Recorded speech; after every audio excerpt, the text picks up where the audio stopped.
You'd be surprised to know that some of the most successful women of our time face challenges just like you and I do.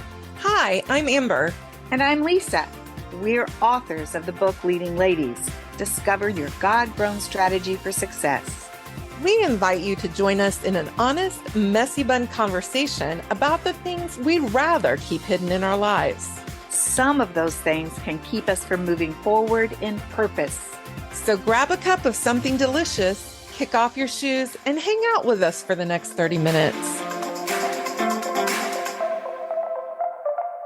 Welcome, everyone, to this new edition of Coffee Chat. We have an amazing friend with us in Nashville. Do you have some cowboy boots, LaTan? Do you have cowboy? I do. Do you have a cowboy hat? I do have one hat. I don't know if it classifies as a cowboy hat, but it's a cool hat. It's a Nashville cool hat. And do you have a horse? Do you own a horse or a stuffed horse? I do not. Oh, my God. Look. She does have a horse. That's on the rack. I still girl right here, lines. And he doesn't even make a mess. That's the best. Mine a horse. My horses make a mess and they're big, fluffy white dogs. But to talk to you today, LaTan, we started our podcast talking about the changing seasons of life and the changing seasons of where hair is growing in our midlife and beyond. LaTan showed up. She's just gorgeous. And I was like, oh, wow, that our thing here is to be barefaced. And you made the comment that you had to have your eyebrows tattooed on. I have them drawn on. Drawn on, yeah. What do they do? It's some other name. Like henna or something? Or something like that. I don't know what the girl used. Well, she does her magic because I had no idea that if you get older, your eyebrows are going to want to change into something else. They want to be mustache, perfect hair, or we won't even talk about what else. No, let's not discuss there anywhere else. Pink money. Amber, stop. Don't. She is not to be trusted. She is not to be place that I'm starting to grow hair is like right in this mole. And I always thought that was the worst place because you look like those old gypsy women. Don't look him until after Halloween. We have some other things to talk about other than where our hair is. I think that we have to keep it real. And honestly, you guys saying that I look so nice is hilarious because everybody who saw my post last week with no makeup on knows the real deal. So we like to show up how we are. Mostly, for me, rolled out of bed. Lisa with her eyebrows. I have to have eyebrows on. Eyebrows. If you have to raise your eyebrows at Amber, then you want her to see it. Yeah. Well, and that is something we have to do quite a bit around. Such a great segue because we're talking about seasons and we all go through many seasons of life. As women, our change, not only to just marriage, kids, empty nest syndrome, but we have a lot of things that go on and we all do with just life happens. And LaTan has a new book out and I won't say who the amazing designer is, but I will. Her strength and her joy. Down here, Amber. There we go. Right here. Yeah, that's her. That's the one. She did that beautiful cover. Yeah. It's strength, her joy. Strength, her joy. And I know you have a couple of other books too. I have a copy of Courageous Women of the Bible. Yes, I think that's what connected our parts is our love for teaching about the women of the Bible. Yes. That was one of the things. And then also you have one saying, becoming a woman of interior elegance. I am intrigued. That book is my most hilarious, embarrassing moments of life. Really? Yeah. Then it's perfect for this show, right? Yeah. And so you're married. I'm married. And this year, you guys, we celebrated 40 years. You need to know I married when I was 10. No. Child bride here. I know you have grandchildren, but I have what about your children? I have 3 children, 2 boys and a girl. And then I have 3 grandchildren, 2 girls and a boy. Oh, wow. Yeah, that's amazing. It is amazing. That is amazing. That's fantastic. Yeah. Grandbabies, I tell everybody all the time, grandbabies, they say it, but until you experience it, grandbabies I love my children. I love my children. But I've turned into a different woman with grandbabies. They're so contagious. And they're hilarious, and they keep you humble. Mine will tell me, like, when they were little, Tammy, you have a baby in your tummy. I said, honey, I promise you, Tanny does not have a baby in her tummy. It's like bubble that we get. And then the little one pipes up, and she was only 2. And she goes, yeah, you do, Tammy. It right there. I see it. The white. When nothing or break out into the breeze. Yes, you want to break into song at that point, don't you? That reminds me of a video where my youngest daughter, after I had my third, she said, "Is there another baby coming out?" The things our kids say that we get a little bit, yes, a little bit but then our grandkids say stuff to their parents. But you know that I remember having my second child and my mom standing over me at the hospital and saying, honey, are you sure there's not another one in there? Oh my God. You feel like you've lost a ton of weight after you give birth. You feel like I'm laying here like Barbie, and then somebody comes in. Somebody says something like, "It's your mom to know it's so big." Yes. I say all the time, there are those funny moments, but there are also some sweet moments. I remember when we were at the park, we have 2 sets. I have 5 granddaughters and 1 grandson and 1 on the way. We don't know who it is yet, but the older twins, we have 2 sets of twins. So the older twins, we were at the park. They were staying with us when mom and dad were out of town. And I remember, Nora came running up to me with some little dandelions and some little clover out of the grass at the park.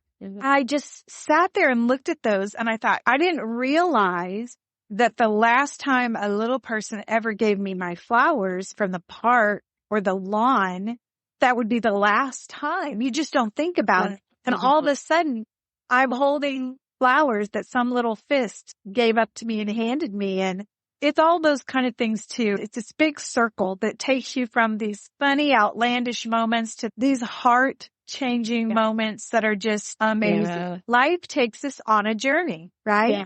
LaTan, as we said, the theme of your new book is the journey that we go on, and how at the end of the day, we're relying on God's strength and to focus on our joy.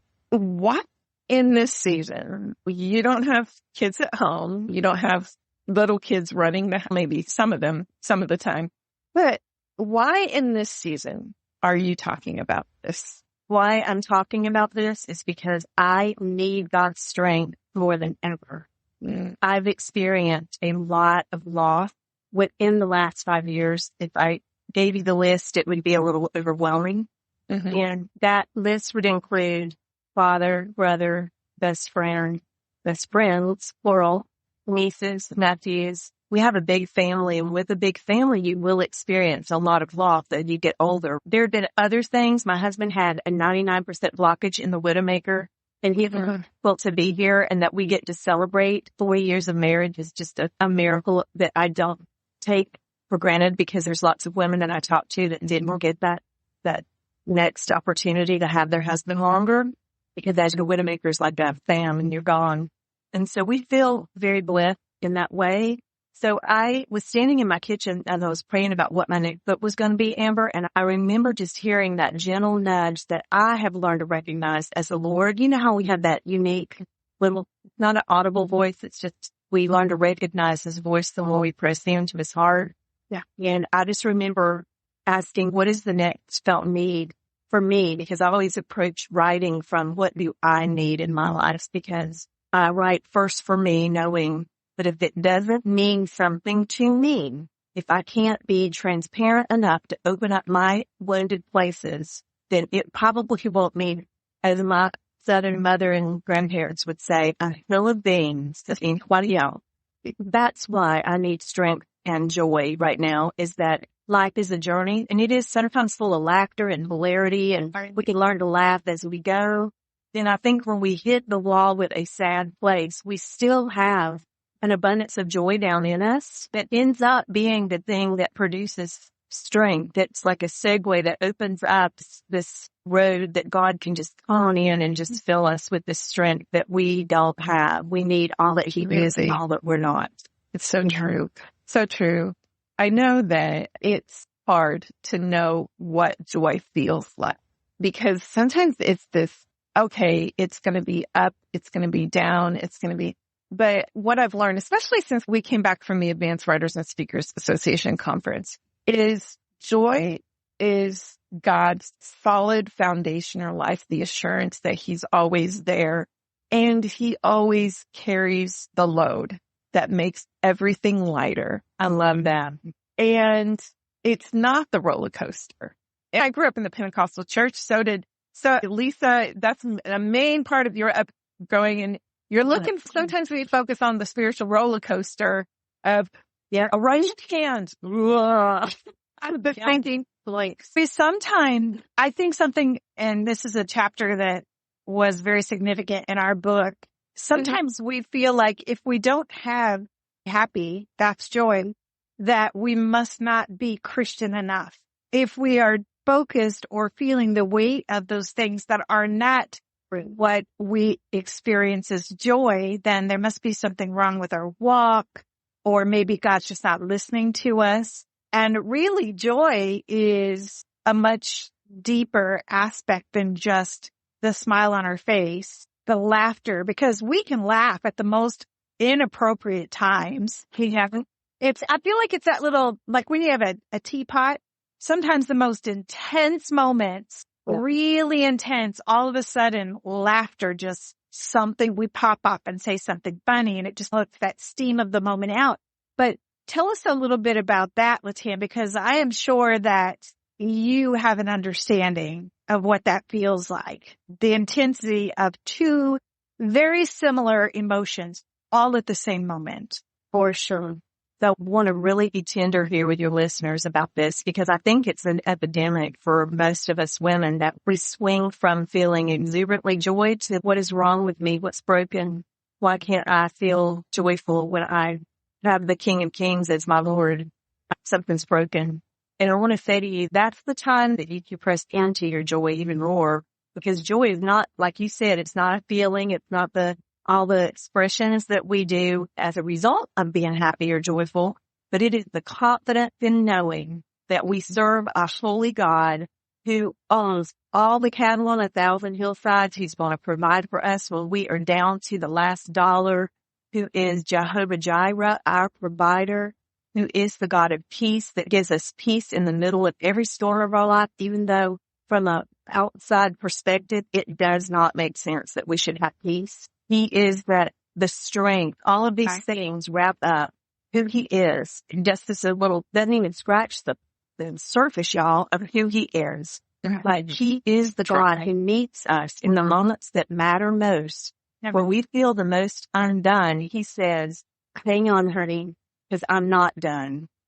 Still writing that story in all of our lives, and He has this ability to be who He is and to give us His strength because He already knows our beginning to the ending. And He said it's good. He says, hang on, honey, it's going to be good. So when I feel that fluffy feeling that the world tells us is joy, that becomes my joy in remembering what God said, who He says He is, and that this is the God, you guys, that's not just up here and all around that, but He is in here inside of each one of us. He's that omnipresent God who is everywhere at once, and we carry His presence inside of us. I'm running down my driveway here in a minute. Right. Oh, she's good. If she leaves the camera, we know she's been doing one of those joy sprints. Can you give us I know you said you'd been through some stuff. We've all walked through some stuff. I know that some of us get around to the stuff a little sooner in life than others. Not everyone has the stuff hit them right off the bat, but then there are some of us been walking a long time with a lot of grief and trauma that has been there consistently. It almost feels like from our beginning. Can you talk to us about what is an experience where it was so dark for you at the moment. And then you realized I have to put one foot in front of the other. What are some practical things that God showed you to take hold of during those moments? You want me to go back to little LaTan, or do you want me to Little bit. You can go back to whatever LaTan you need to share that question, that answer. I was that little kid who had very terrible teeth and was very insecure about that, and who did not grow up with a lot of money, but I grew up in a house with much love. And God, I didn't know that we didn't have a lot of money because you felt like you had a lot in other categories of your life. But then when the kids make fun of you, or the teacher holds your picture up in front of the whole class, and I don't think it was her intent to make fun, but it did embarrass me so badly at such a young age. And I remember that feeling of having the spotlight on me in a way that did not feel like edifying. It felt like critical, like in a way that I had not experienced that kind of criticism and exposure to something that wasn't good on the physical. And it's amazing how you carry those things through your life. And we do. We collect them like they're little sad treasures, and we carry them with them from the time we're young. We can remember moments. Yeah. But we can also turn those moments if we let ourselves into the greatest strength of our character. And I remember as an adult woman running across that little picture of me grinning from ear to ear. And I was so upset that the photographer made me smile because my teeth were so bad. And I remember taking that little picture and putting it in my wallet. And I said to myself, my adult self now, you will remember that day. And this is going to be a source of strength and power for you in your adult life, because you're going to be so intentional with how you use your words to others. You're going to let this be just fuel for your future that turns from pain to power. And I remember that. So that was a good thing. And what's funny, I have to tell you, the reason my teeth were rotten is my mom and dad would leave me with my grandparents. And my granddad would empty a medicine bottle and he would put M&Ms in there for my medicine. So I could lay on the couch when my medicine was gone, and I would, my grandkids, I need pills. And he would get me more M&Ms and fill them with Moms at work. Isn't that the cutest thing ever? That is hilarious. I would say my little leather purse with the frayed, remember back in the day, not older than me, but it had frayed little things. And I said, I got my addictions out young. I would have my pill bottle with my M&Ms. I had my bubblegum cigars, my box of candy cigarettes. So I'd walk along and that little spiral would go up in the air. Yes. So I got my addictions out early. But back to your point, though, I had to share that. That's why my teeth were so rotten. The point is here, you guys, that the enemy loves to capitalize on our pain as women. Right. Yeah. And he will zoom in time and time again on that fresh place that still stings for it. And I use a childhood memory, but there are many adult memories. Yeah.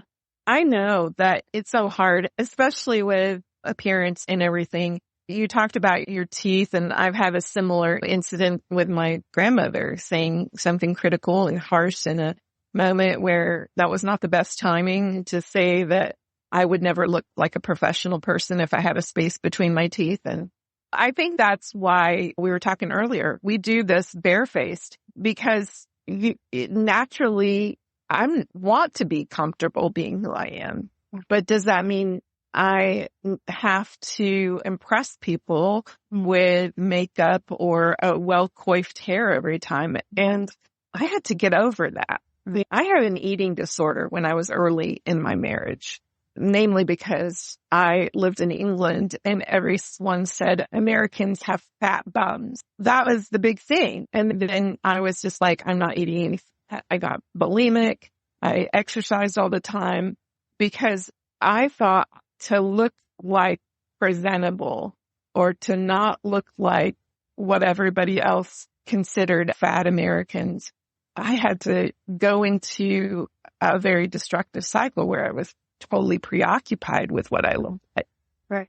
And that was such a hard place to be as women. And it's where we scrutinize ourselves so much.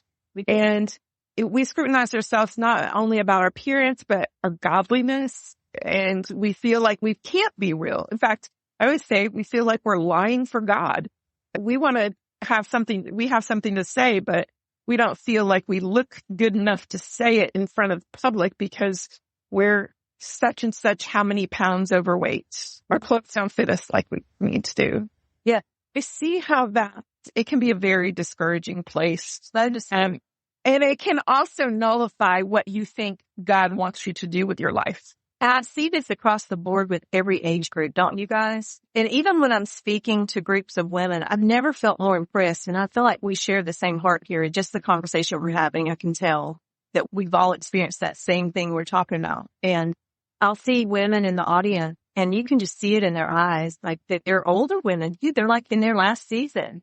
And you can just tell that life has really beaten them up so badly. And I just want to say, girl, he feels that you can be like the palm tree planted by the river's edge.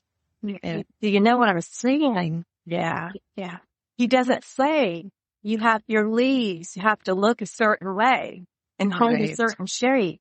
He says you can be that person to the end of your life, filled with life, filled with his strength as your joy. Yeah. I think when we finally get to the point where we can accept that, where we hear those words and we know that we are designed intentionally, not just physically the way we look, but internally, all of the stuff that we go through in life that helps make us who we are. He designed us a particular way. I often worry too about the women, the people who feel the need to always be tearing down others. What must be going inside of them to feel that it is their role to critique or to, and some of them, I don't even feel like they realize they're being harsh or hurtful.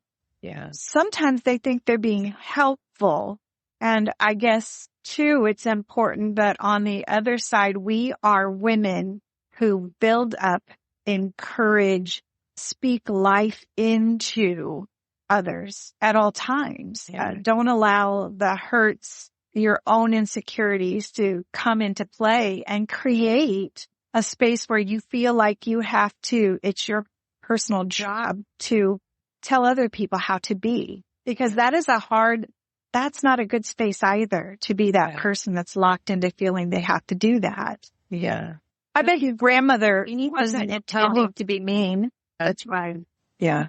Well, LaTan, talk about even as we grow and seasons change and as we move into seasons, we naturally, we look towards the wisdom of others to help guide us and a lot of times we need discernment into what's helping and what's those hurting voices, because I think a lot of us have gotten into a mode of what we receive and what we absorb, and then those things that we push away.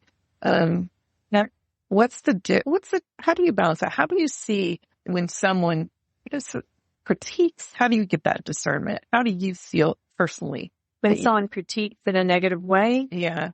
Oh, I have had plenty. We could go on for hours of that.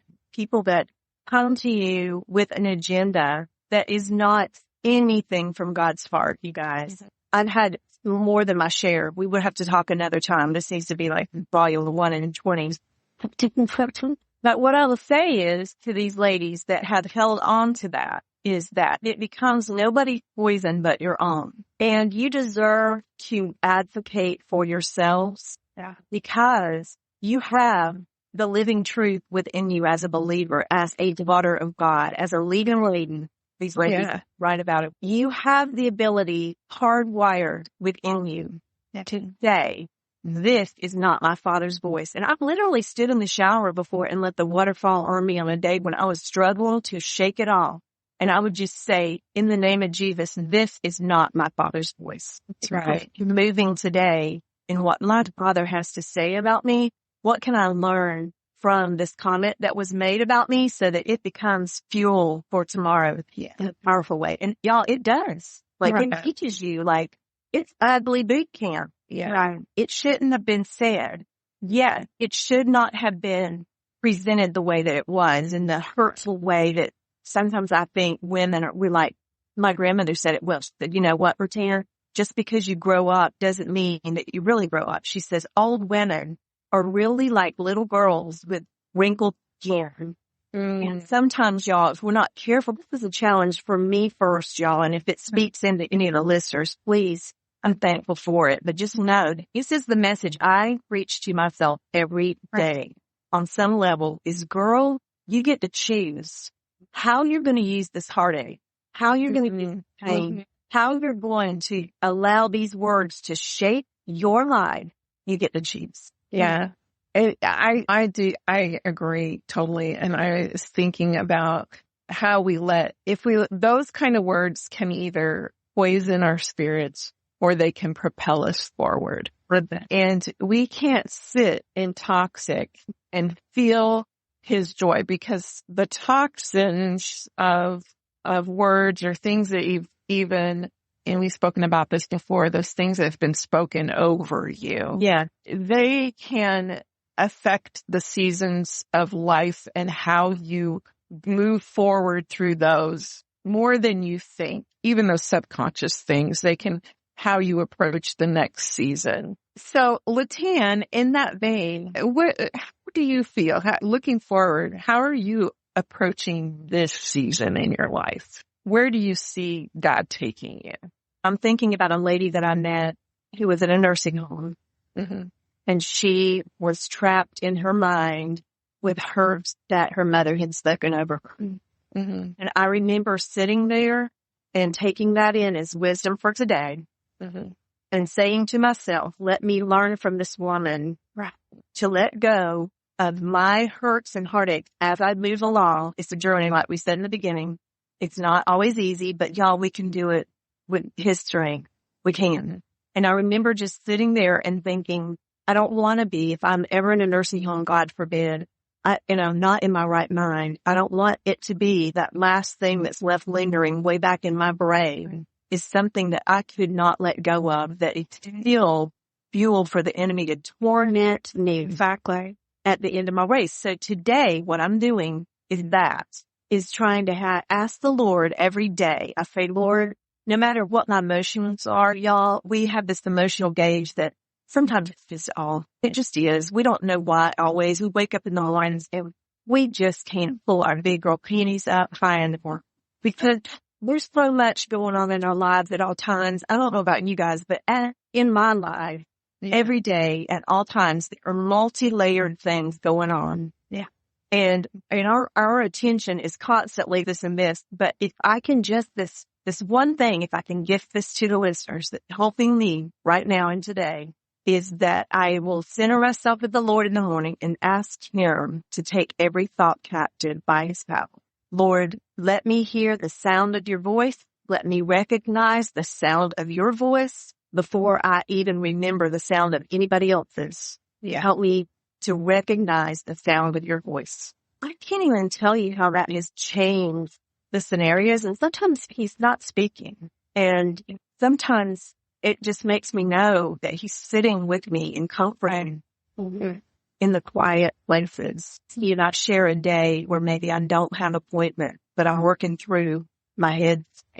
Does that make sense? It does. It makes perfect sense. I'm at this point in life where we've been caregiver for my mom for several years. And then last December, we moved her to a care facility. She needed skilled nursing care at all times. And it's been a difficult journey, but I will say that as you were talking about wanting to be that woman someday who doesn't, when you get bumped up against, doesn't spew something that's going to tear someone else down, watching these women that my mom had befriended, and it's no automatically just by the countenance of someone, whether or not they've dealt with this stuff and moved past it, we do become very childlike in our later years, we kind of resort back, and at least I've witnessed that seem to happen with people.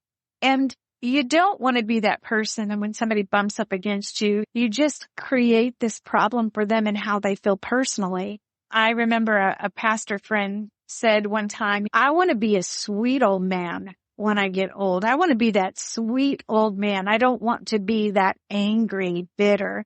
And I think you're right. We do have to pray and allow God to help take those thoughts captive and to really get in there and give us that joy, that true joy, so that when we are bumped up against, it comes flowing out. Yeah. I think everything you said, I'm sorry, Amber. No, go ahead. No, I think everything you guys are saying is just helping me so much today. And it's so rich. This conversation is just so meaningful, because also a conversation I had the other day with somebody was, I think that if we're going to really experience this strength and joy, we have to reevaluate the friends that we're aligning ourselves with. About this sweet women that want to be, and these godly women, and how we still want to have that word of God locked up, and that's what's coming out no matter where we land in a facility or I feel like there are moments where we can totally misunderstand each other. Yeah. We're so caught up in the buzz of our life that we start to really misunderstand someone's heart and their intent. Exactly. And it can go both ways. We actually can be so busy that we're not quite catching what they're throwing. And it's really not, and we can accuse people of coming from a space that they're not coming from at all. We have to slow down, take a deep breath, and really try to put on this joy, this kindness, this softness. We really have to knowingly make a choice to be that person, because we just react constantly. We do. We're in a constant state of reacting. And sometimes I have to slow down, especially if I feel like maybe I've misunderstood somebody's heart. You have to check yourself in that moment. I know. Ask somebody to when they hurt you, like this a couple of times. I think I shocked the person, but I knew that it was so hurtful that I walked away from that scenario. I was going to hold on to it. I just knew it because I think the thing that I leaned in and said, "Can I ask you, did you long that the way it came out and the way I heard it? This is what I heard you say. And I don't want to walk away from you offended. I don't choose to live offended instead of to be myself and not do that to you." I think that's that's called wisdom. I feel like as we get older, also we have this impression that for us to be these really warm, fuzzy, great Christian women who are wise, that we're always soft, and we can be tempered. We can also have wisdom to stop a moment and say, it's important because I don't want to carry that. I think that was brilliant. And I think that is something we could all start to do when we have those moments where the hair on the back of our neck starts to stand up and we're going, what did I just hear? And that's that whole practice, what you just talked about, LaTan, of evaluating your day and seeing what you picked up in your day that might be negatively weighing you down. Now, there are circumstances that we walk through that we know we're going to have to walk through again tomorrow. But we have to constantly be aware of the emotional and physical and mental baggage that we take into the next day. And it drains our strength. It does drain our strength. And how are we? A lot of times you ignore it. Yeah. This is the way life is. It's not going to change and it's not going to get better. It's like huge dumpster fire. It's just what it is. But we don't have to let it clutter the goodness, because we can allow the joy in our life to be cluttered with the trash of our day, the heaviness that comes around us. And we have to be able to clean that out. Yeah. We have to be intentional. I think it has to be intentional. You have to be willing. Just like you said, you can do it in a loving way. You can do it in a way that's loving to you even. It's as simple as stopping a conversation and dealing with it. It's the same principle for yourself. Taking that moment to stop where your mind is going weigh it with what you know of God, his character, and how he wants you to be able to walk in confidence through those moments that are difficult. So good. I know we're always concerned when we confront situations that we are going to cause more conflict. Maybe we'll say something wrong. Maybe we'll do something wrong. And we risk damaging a relationship. But I think for non-confrontation, you risk relationship. Right. Because it becomes the uncomfortable place. And we have to rely on the Holy Spirit to give us the wisdom to know when to move forward in conversation and when not to. I really have appreciated talking about this because we need to get to seasons in our life that we stop trying to carry the baggage of our days. I think that there will be a lot of people listening that just feel down in everything and they don't know how to unpack it. Maybe they've never unpacked it. How would you encourage them? Today is the best day to begin. It is never too late. And you might be surprised when you really get serious about this, that there's more within you than you realize that you've shut down, thinking that godliness is passivity. Godliness is not being passive. Godliness is knowing when to speak and when not to speak, and knowing who lives within us and how we want to represent him. But we can't represent him very well if we're weighed down by all the things that rob our joy. And y'all, not having joy in our life, it doesn't happen. It's not like one thing that happened in our day or in our week or in our months or in our years or in 10 years. It's a slow, gradual progression that seeps in through the crevices of our lives and slowly robs us of joy. And it's all these little things we talked about today. It's about relationships. It's about harboring things. It's about not being able to speak a truth that needs to be spoken. It's about not having the boldness to approach somebody and say, did you mean this the way I interpret it? Because I don't want to live offended with you. I care too much and I don't want to walk away from this and misunderstand you. It's about doing all these things and being so diligent that we carry the presence of God. So we're representing, we are, like your book says, leading ladies. We're leading the way of others. So doesn't mean we always get it right. It might be that we're the ones that go and say, we need please forgive. Exactly. And I have harbored something against you and you forgive me. And it has worn me out in my head. My physical body is tired from it, y'all. This is how our strength is drained and our joy is wrong. Right. Yeah. And we have a lot of ideas in our head that people bring us joy, pastimes bring us joy. If we put our joy dependent on anything in our lives, it's going to be dependent on circumstances, people, whatever. It will always be a roller coaster. Always. Right. Yes. And we don't even realize, I think when we sit down with the Lord, if we're really serious about this, like wanting tomorrow to be better than even today and planning for it, when we're going to take a trip as women, we start getting our head around what we need to do to make that trip happen and that we had all the things that we need. And I think if we looked at our lives like we started this conversation so beautifully, you guys talked about the journey of life, how it is a journey. If we could really get back to that and come full circle in this conversation, right? That was a beautiful way to start this because life is a journey and everything we're talking about is not a choice to do one thing and you're done. It's all the time. It's always going to be something because the enemy loves to create chaos in our lives and he doesn't want us to be strong and joyful. He wants us to be wimpy, lifeless people that are sad all the time and depressed and capable of living whole lives that can represent the heart of Jesus. That's it. Yeah. Lisa, do you have any final wrap-up things that you want to leave people with from our conversation? Oh, I just want to take a minute and just go back to some of the things. And I really like what LaTan just said.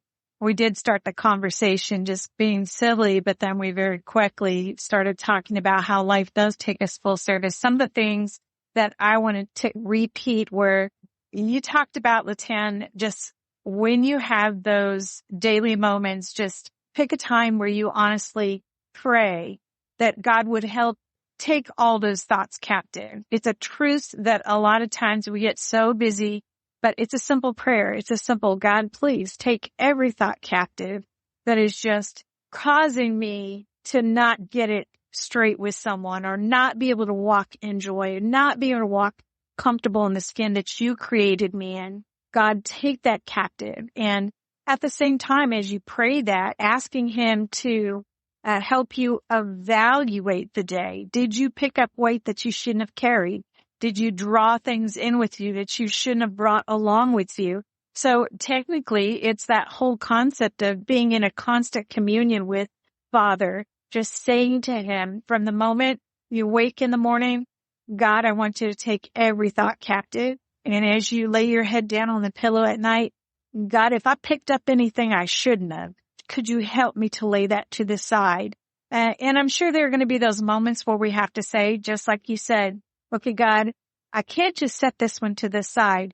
How do you want me to deal with it? With wisdom, with your spirit? How do you want me to walk into this? And I feel like those are just simple truths. They might think, what kind of fluff are these women talking about? But we're talking about a very deep thing that the enemy uses to keep us from being everything God intends us to be. Exactly. It keeps us broken and stuck and critical, and that's not his best for us. And yeah, just we gotta give that to him all along the way, from the beginning of the day to the end of the day.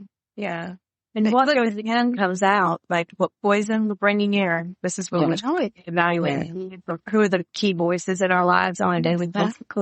Yeah. Because we're going to spew that onto our husbands and our children, and it comes out whether we want it to or not.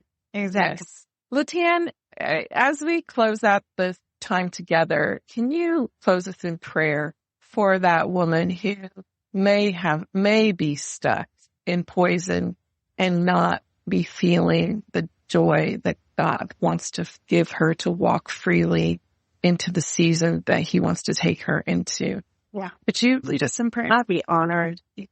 Thank you for having me, guys. Father, I just want to say thank you for these women, and thank you for these leading ladies that lead so beautifully others to your heart, and how this conversation has encouraged me today. Lord, I pray with my eyes wide open right now, because my fourth grade teacher told me to. Lord, you are the God of light. And Lord, I just thank you for the women that are listening. If there are men listening, I pray that they'll look in the mirror today. They'll apologize to themselves first and ask themselves, will you forgive me for being so critical of you? Will you forgive me for the things I said of you? Will you forgive me for how I've talked so poorly about what you look like, how incapable you are, what a terrible mother you are, what an awful wife you are, what a terrible friend you are? Will you forgive me, because you are the daughter that my Most High God created in my mother's womb. For the numbers of hair that I'll have on my head, and God loves me so much. I am his treasure. So will you forgive me, LaTan? And then, Lord, will you forgive me for not representing your heart in the right way that it deserves, because I've allowed the enemy to creep into the cracks of my life.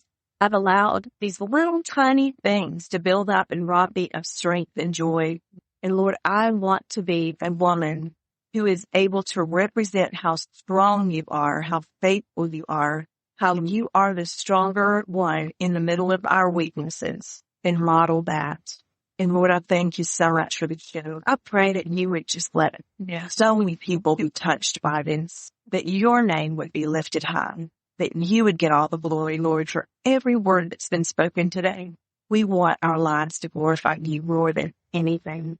For your name we praise. Amen. I was thinking this while this just came to mind.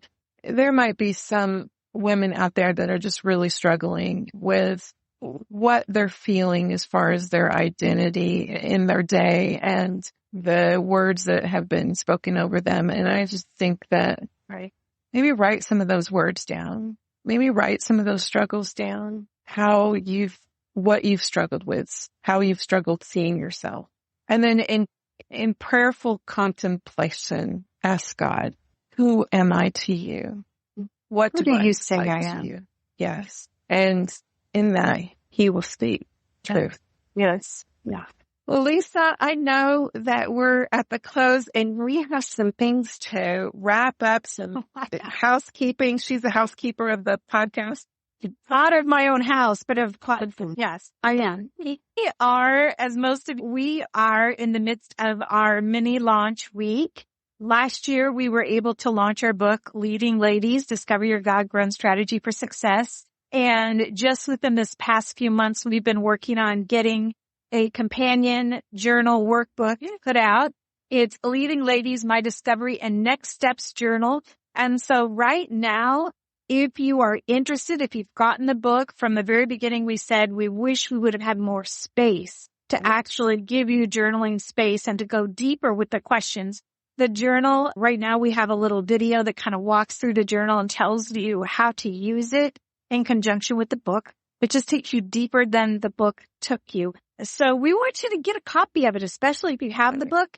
If you don't have the book, get the book and the journal.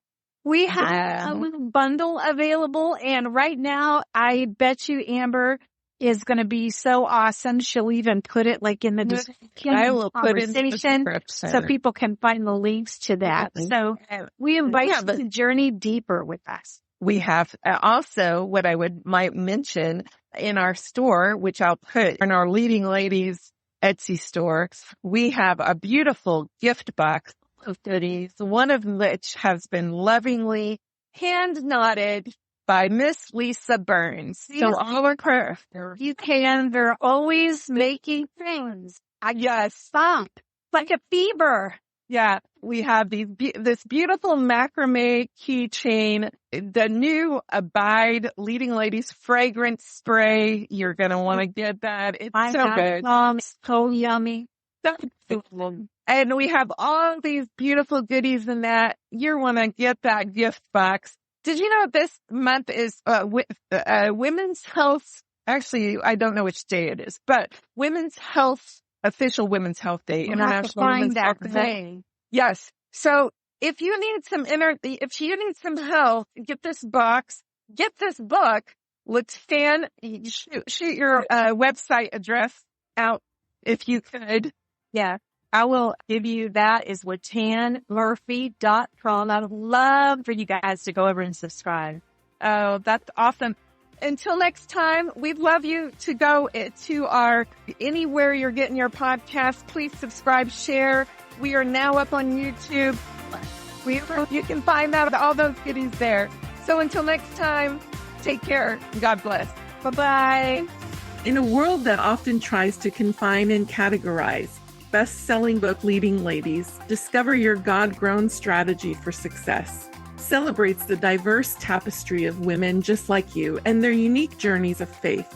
Join Lisa and I as we partner with over 30 women from every hue, age, and walk of life, united by one mission to let Christ shine through our gifts, wherever we are. Within the pages of Leading Ladies, you'll find a wealth of wisdom, inspiration, and practical guidance. These women share their personal stories, triumphs, failures, and the lessons they've learned along the way. Leading Ladies is more than just a book. It's a movement, a call to action for women of faith to rise up, support one another, and make a difference in the world. Together, let's celebrate the strength, resilience, and faith of leading ladies from every background and be inspired to let Christ shine through your gifts, wherever you may be. Leading Ladies, discover your God-grown strategy for success. Available now wherever books are sold.